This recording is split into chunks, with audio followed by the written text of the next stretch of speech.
안녕하세요. 영화 공작수의 마루입니다. 오늘 제 모습을 보고 놀라셨나요? 근데 저는 얼굴을 내비치면 큰일 나기 때문에 아바타를 써야 하는데요. 저를 대신할 아바타를 고르려고 상당히 고심을 했습니다. 오랜 고심 끝에 결국은 이 늑대 아바타가 가장 어울린다, 그런 생각이 딱 들더라고요. 늑대를 보면 우리는 음흉한 마음을 숨긴 남자를 말할 때가 종종 있죠. 바로 그겁니다. 늑대가 상징하는 것이 상당히 저와 비슷하다는 그런 생각이 들더군요. 평소 제 목소리를 듣고 젠틀하게 들린다고 하시는 분들이 종종 있는데요. 사실은 속고 계시는 거거든요. 저 절대 안 젠틀하고 음흉한 마음을 갖고 있다는 점 확실히 양심 고백하니까 앞으로 속지 마시길 바랍니다.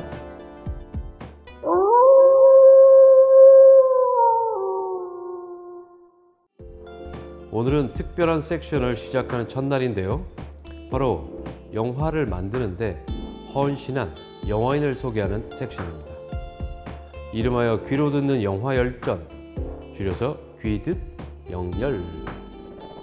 그 첫 편으로는 얼마 전에 소개했던 영화 친절한 금자치를 연출한 박찬욱 감독에 대한 얘기로 시작해 볼까 합니다.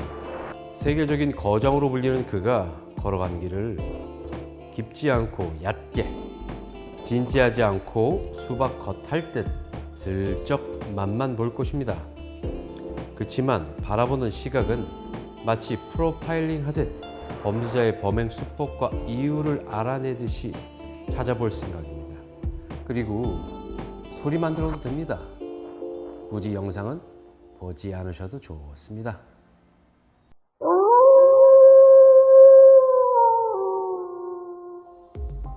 소년 박찬욱은 어려서부터 좀 수준 있는 걸 보고 자란 것으로 추정됩니다.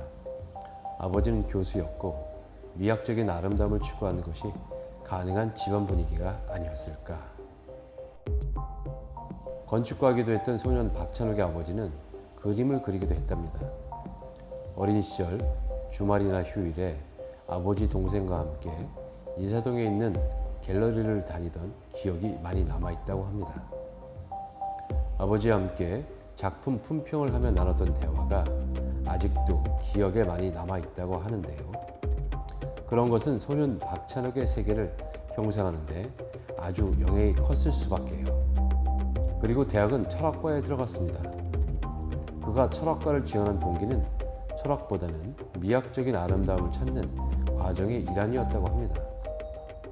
사실 일반인에게 익숙치 않는 미학이라는 학문을 배우려고 철학과를 들어갔다, 이런 것만으로도 좀 남다른 면이 있습니다. 하지만 창작가 예술가로서의 자질은 약하다고 스스로를 판단했던 모양입니다.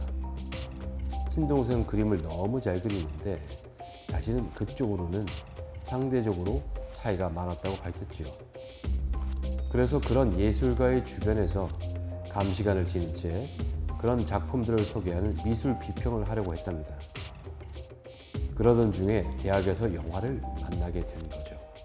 미적 감시관을 지녔고 미학적인 관심이 많았던 그로서는 당연한 일이 아니었을까 합니다. 대학에서 만난 영화를 통해서 새로운 삶의 방식을 찾아낸 것입니다. 자신이 직접 창조해내는 것은 아니지만 수준 높은 미적 감시관으로 선택과 결정이 가장 중요한 직업을 찾은 것입니다. 그런 일이 바로 영화 감독이었으니까요. 그래서 그런지 박찬욱 감독의 영화를 보면 가끔은 무슨 영화를 본 것 같은 감상을 느끼게 되거나 특이한 상징을 종종 보게 되는 것은 아마도 이런 이유 때문일 것입니다. 그래서인지 박찬욱 감독의 작품에는 미술 감독의 역할과 영향이 상당합니다. 짐작하겠지만 미술비가 상당히 많이 쓰이고 투자한 만큼 누구도 흉내내기 힘든 미장센을 만들어내기도 합니다.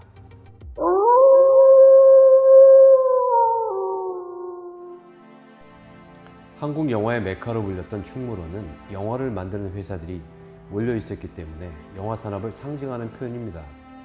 이 당시 1980년대와 90년대 초까지만 해도 충무로 시절에는 연출을 하는 감독들은 10년 도제 시절을 거쳐야만 데뷔, 입봉이라는 것을 인정받던 시절이었습니다.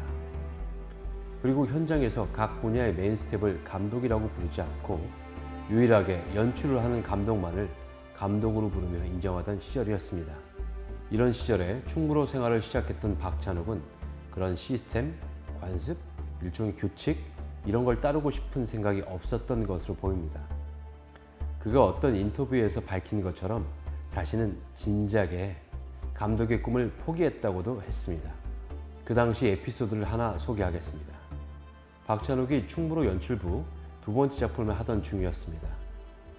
박찬욱이 평소 무척이나 의지하고 따랐던 곽주영 감독이 데뷔작 비 오는 날 수채화를 찍고 있었고 아직 충무로 연차는 모자랐지만 곽주영 감독은 박찬욱을 조감독으로 기용합니다. 곽주영 감독은 데뷔를 준비하기 전에 비디오 가게를 운영하며 시나리오를 쓰면서 자신의 영화 세계를 구축했다고 하는데요. 바로 그런 곽주영의 비디오 가게를 자주 찾아가서 영화를 함께 보는 것은 물론이고 곽주영이 바쁠 때는 가게를 대신 봐줄 정도로 친근했던 사이였다고 합니다. 그러면서 미래에 자신들이 구축할 영화 시대를 얘기했던 막역한 사이였다고 합니다. 박찬욱은 4살 연상인 곽주영을 형이라고 부르면서 잘 따랐다는 거죠. 그런 두 사람 사이에 신뢰가 있었기에 곽주영은 박찬욱을 자신의 데뷔작의 조감독으로 기용하게 된 것입니다. 그런데 곽주영 감독은 그 당시 인정받던 사람이 아니었습니다. 그 이유는 그도 10년 도제 생활을 마친 사람이 아니었기 때문입니다. 입봉할 때가 연출부 세컨드 정도밖에 하지 않은 상태였습니다. 그런 상태에서 자신의 영화를 만들고 싶다는 일념으로 직접 돈을 끌고 와서 자신의 시나리오로 데뷔하게 된 무척이나 희귀한, 무진장 독립적인, 상당히 저돌적인 감독이었습니다.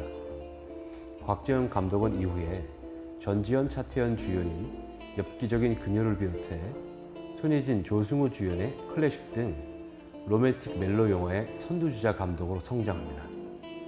어쨌든 그 당시 현장에서는 10년간의 도제 생활을 하지 않았던 곽주영 감독을 무시하거나 지시를 잘 따르지 않는 스태프들도 많았다고 합니다.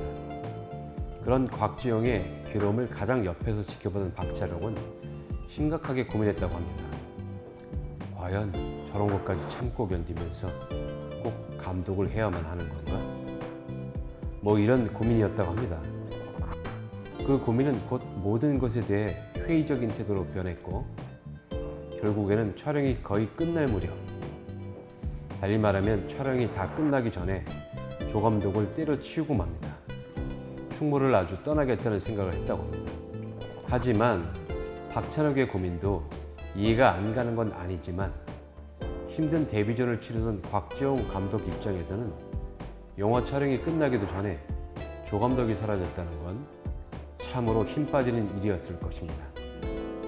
박찬욱은 이후에도 입이 10개라도 할 말이 없다. 형의 등에 칼을 2번 꽂은 사람이라고 자책했다고 합니다. 그 사연을 좀 더 알아보니 박찬욱은 충무로 연출부 첫 작품에서 곽주영을 만났는데요. 부푼 꿈을 안고 시작한 연출부 첫 작품에서 아주 웃기는 사태를 접하게 된 것입니다. 그 당시 영화의 제작부장이 연출부 퍼스트를 폭행하는 사건이 생겨서 연출부 모두 그만두는 단체 행동을 했다고 합니다. 정확히는 알 수 없지만 당시 영화계에는 이런 폭행 사건이 비일비재했다고 합니다. 이런 폭행 사건들은 정말 안 좋은 일인데 지금은 없어졌나요? 그러길 진심으로 바랍니다. 어쨌든 추정해 보자면 제작사 대표의 편인 제작부장이 감독에게는 직접 말하기 힘든 불만을 연출부 퍼스트에게 폭력으로 행사한 일일 수도 있습니다.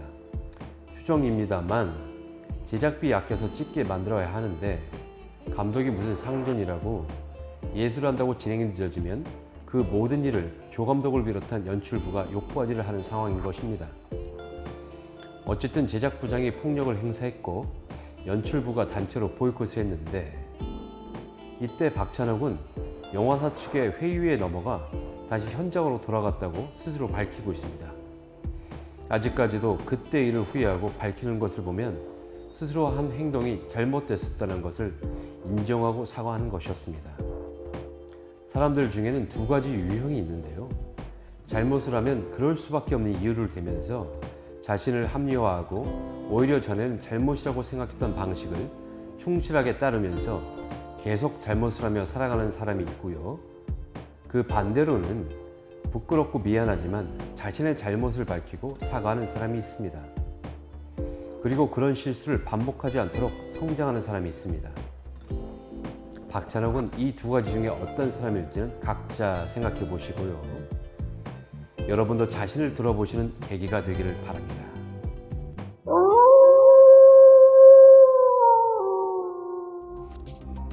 그는 영화계를 떠날 결심을 하기도 했지만 결국 떠나지 않았습니다. 그리고 놀랍게도 이 무렵 결혼을 합니다. 요새처럼 불안한 현실 속에서 결혼을 미루는 분들이 많은데요. 그런 분들이라면 잘 이해가 안 가는 상황일 수도 있겠습니다. 근데 사람들이 죽고 사는 전쟁통에서도 결혼도 하고 애도 낳고 사는 거 보면 어쩌면 이런 정도는 당연한 일이겠죠. 어쨌든 당시에도 정말 힘든 영화계 생활을 하면서 결혼을 선택하는 건 쉬운 일은 아니었을 것입니다. 그렇지만 미래가 불안하게 짝이 없고 암만 이래도 생계가 유지되지 않는 영화계에 있더라도 그는 결혼을 해버렸습니다. 그러니 생활비를 벌기 위해 생활전선에 뛰어듭니다. 작은 영화사의 월급쟁이 기획실 직원으로 들어간 것입니다. 근데 운이 좋은 건지 아니면 일을 잘해서인지 영화사 대표는 영화를 만들 수 있는 최소 제작비만 모이면 박찬욱에게 데뷔시켜준다는 약속을 하고 결국은 그 약속을 지킵니다. 당시 영화계를 움직이던 방식 중에 비디오 판권을 미리 팔아서 제작비를 마련하는 방식으로 그는 데뷔를 할 수 있게 됩니다. 그러니 그런 약속을 받고 박찬욱은 일을 미친 듯이 하게 됩니다. 수입 영화 보도자료 만들고 자막 번역하고 영화 포스터 디자인 협의하고 수입한 영화 길이가 길면 잘라내고 그야말로 시네마 천국 같은 충무로 시대를 보냅니다.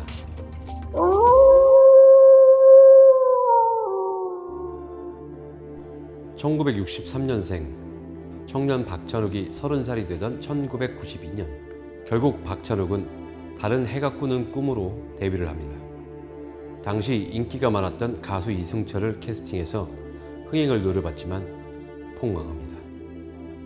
그리고 5년 후 3인조라는 영화를 만들었지만 이건 역시 망해버립니다. 그렇지만 3년 후 2000년 38살이 되어 개봉한 공동경비구역 JSA는 엄청난 흥행과 함께 작품성도 대중적으로 인정받게 됩니다. 이 영화에 출연한 이영애, 송강호, 이병헌, 신하균은 당시 국내 최고의 배우였기도 했지만 JSA 공동경비구역 개봉 이후에도 박찬욱 감독과 협업을 계속하게 됩니다. 특이한 점은 박찬욱 감독의 성공을 이끈 이 작품은 2000년 당시 한국영화기획에서 한 획을 긋던 명필름이 제작한 작품입니다. 이은 신재명 대표가 이끄는 명필름의 뛰어난 기획과 제작 노하우가 오랜 세월 칼날을 갈고 있던 박찬욱 감독과 만나 뛰어난 성과를 만들어냈다고 볼 수 있습니다. 이 작품은 당시 최고 흥행작이었던 쉬리를 넘어 한국 영화 최대 흥행 기록을 달성하게 됩니다. 그 성공 이후 박찬욱 감독은 본인의 제작사를 차리고 그만의 영화를 만들어 나갑니다. 평소 영화의 세계는 뭐한 거라고 이런 그만의 영화관을 담아 모필름이라고 이름 붙인 제작사를 만든 그는 점점 더 세계적인 감독으로 성장해 갑니다. 친절한 금자씨, 사이보그지만 괜찮아, 박쥐, 미스 홍당무, 설국열차, 아가씨까지 그는 자신의 영화를 감독하는 것만 아니라 제작자로서도 역량을 발휘합니다. 게다가 헐리우드에 진출했고 니콜 키드먼이 출연한 영화 스토커에 이어 TV 드라마인 더 리틀 드러머 걸에 이르기까지 영역을 더 넓혀갑니다. 그동안 매 순간 선택과 결정을 내리며 그 책임을 져왔던 감독으로서 성공적인 결과를 만들어냅니다.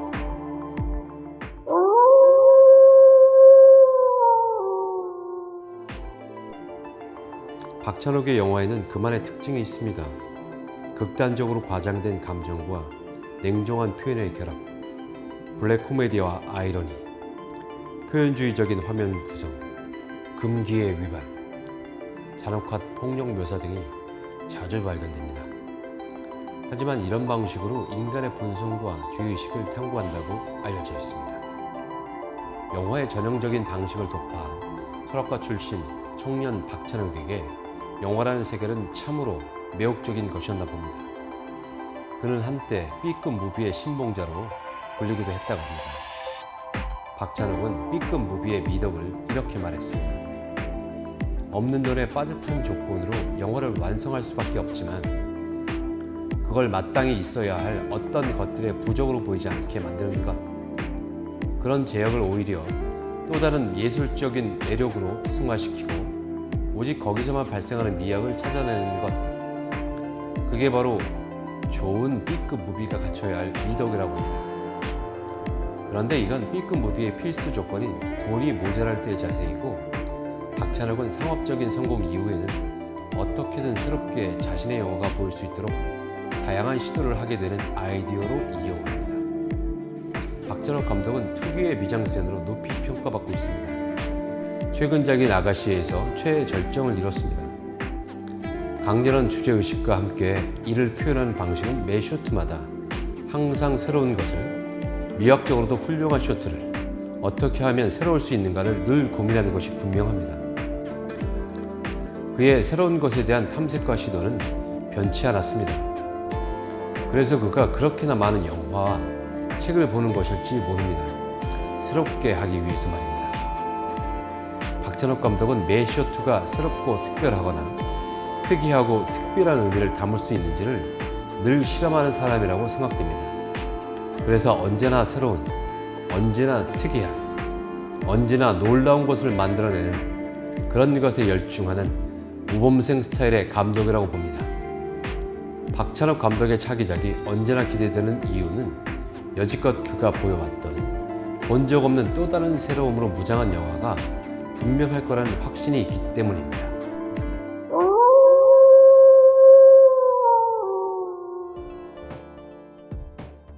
박찬욱 감독은 자신의 영화 안에 선택 상황을 마련해 놓습니다. 어떨 때는 강요 같고 어떨 때는 제한 같은 선택 상황을 차려놓습니다. 영화 친절한 금자씨를 보면 역시 그런 선택 상황이 나옵니다. 만약 사랑하는 아들이나 딸이 어느 날 갑자기 유괴돼서 사라졌습니다. 그때 범인이 요구했던 돈도 전부 줬지만 시체도 찾지 못했죠. 근데 그런 죽일 놈의 유괴범을 내가 잡고 있는데 어떻게 하고 싶어? 원한다면 당신이 하고 싶은 대로 하게 해줄 수 있거든? 이런 제안을 받게 되면 당신은 어떻게 하겠습니까? 법으로 처리하든지 직접 복수를 하게 되든지 그건 당신에게 맡길게. 현재의 법제도 속에서 폭력에 대처하는 방법이 얼마나 한계가 있느냐고 묻는 거죠. 수많은 범죄가 있지만 대항할 능력이 없는 어린아이를 유괴하고 돈을 받아내는 유괴범에 대한 처벌을 어떻게 하는 것이 좋겠는지 묻습니다. 게다가 그 범인에게 당했던 피해자 부모들 여럿을 대동시켰기 때문에 죄의식도 확 줄어듭니다. 그런 선택 상황 속에서 어떻게 할 것인지를 묻는 영특함을 발휘합니다.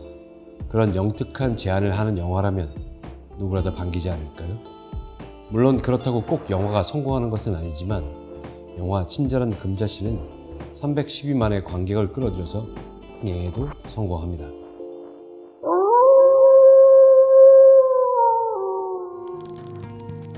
우리에게도 비슷한 경험이 있을 텐데요. 무언가를 위해서 정말 열심히 살아가는 것 같은데 미래나 길이 보이지도 않고 잘 하는 것 같은 성과가 나지 않을 때가 있어요. 그럴 때면 정말 계속해도 될까? 포기하는 게 낫겠다. 아니면 남들 같은 길을 따라가는 게 낫겠다. 그냥 평범하게 말이지. 남들처럼 대강대강 무리하지 말고. 이런 고민이 박찬욱 감독에게도 있었던 것 같아요. 왜 없었겠어요? 상업 영화를 하긴 했는데 망했지. 상업적으로 망한 것도 그렇지만 비평가들도 물어뜯지. 지나가는 애도 비웃는 것 같겠죠. 아무리 적은 예산으로 만든 영화라지만 영화 한 편에 드는 돈이 얼마입니까? 적은 건 아파트 한 채, 비싼 건 10채, 20채 정도는 하잖아요. 하이 리스크 하이 리턴이라고 많이 벌 수 있는 만큼 망할 때는 그야말로 폭망하잖아요. 박찬욱 감독도 30살에 첫 영화를 만들 기회를 갖게 되지만 망했죠. 요새 기준으로는 유명한 아이돌을 캐스팅한 것처럼 히트한 가수를 캐스팅했는데도 관객이 들지 않은 거죠. 첫 영화의 실패 이후 5년 뒤에 찍었던 영화 3인조차 망하니 죽을 맛이겠죠. 게다가 결혼도 했고 아이들은 커가지. 진짜 깜깜한 터널을 걷는 것 같겠죠? 아마 여러분도 이런 일 읽지 않아요? 이런 상황에 처한 박찬욱 감독은 자신을 지키기 위한 명분을 만듭니다. 진짜 이 길이 내 길인가? 이런 의심쩍은 상황에서 앞이 보이지 않는 상황에서 버틸 수 있는 힘은 다른 게 없다. 난 이것밖에 없다라는 생각을 했다고 합니다. 할 줄 아는 다른 게 없으니 선택의 여지 따위는 애초에 없다. 그러니까 오직 영화로 먹고 살기로 결심한 이상 이렇게 힘든 시기를 버티기 위해서는 내가 뭔가 대단한 일이라도 할 것 같은 착각이라도 하며 살아야 버틸 수 있다고 말입니다. 그리고 그때 자신과 비슷한 처지의 사람들이 모여서 한 일을 밝혔습니다.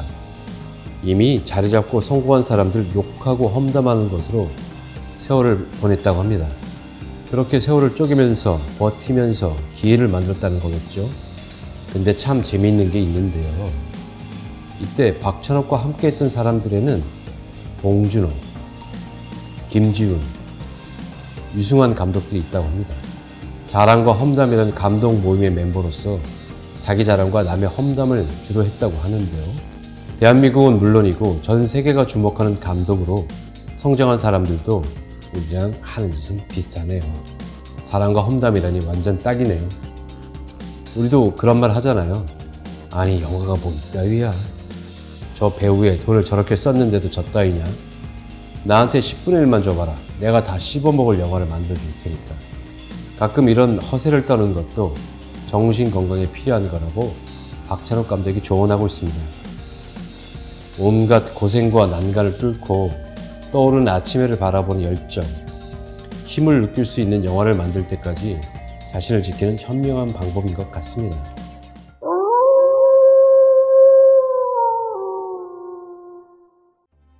박찬욱 감독의 사진 찍기는 유명한데요. 그의 인스타그램에는 인상적인 사진이 많습니다. 다양한 스토리가 함축된 흔적이 담겨져 있다고나 할까. 스토리를 추측하거나 사연이 있어 보이는 흔적을 담아내는 것이 많습니다. 어쩌면 영화 감독이라는 비대하고 막중한 책임감이 필요한 직업인이 아닌 그의 소소한 관심을 담아낸 사진들이 많습니다. 그러면서 그가 관심 있어 하는 것이 무엇인지 힌트를 얻을 수도 있습니다.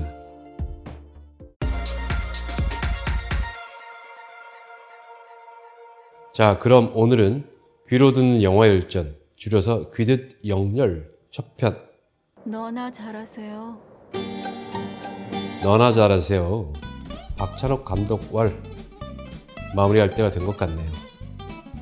오늘 시작할 때의 목표가 깊지 않고 얕게, 진지하지 않고 수박 겉할 듯 슬쩍 간만 보려고 했는데 잘 됐나 모르겠네요. 여러분, 다음에는 더 잘해보겠습니다. 영화 공작소 마루. 마지막으로 이 영상은 영화는 여행이다님, 아이돌 비지님, 머지션 스토어님, K투게더님, 콩빠찌님, 제리킴님, 김사님의 후원으로 만들어졌습니다.